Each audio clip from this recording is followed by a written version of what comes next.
Samsung recently sent out a notice to Galaxy Watch owners in the US saying that it is removing the vascular load monitoring tool from its wearable lineup, replacing it with a feature that checks blood pressure periodically.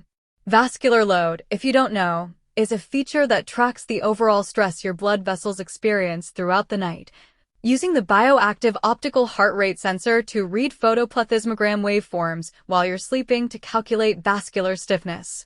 The feature was first debuted back in 2024, acting as an experimental option for the Galaxy Watch 7 and Galaxy Watch Ultra, with a more fleshed-out release arriving on the Galaxy Watch 8 and Galaxy Watch 8 Classic last year. Because every human is different, the wearable sensor requires a baseline calibration period to learn your body's specific arterial patterns before first-time use. Wearing the watch to bed for at least 3 nights out of a 14-day window allows the health software to establish your average vascular properties. After this first-time use calibration, regular sleep tracking will record metrics overnight and make your vascular load score change as your stress levels fluctuate. The Samsung Health app can grab these data points and use them to help you identify negative habits, providing lifestyle recommendations to adjust your sleep schedules and exercise routines.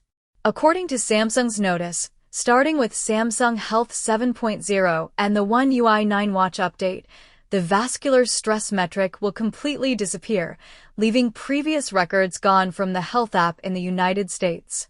Users can download their historical tracking information by navigating to Settings and downloading their personal data before the software update wipes the storage clean.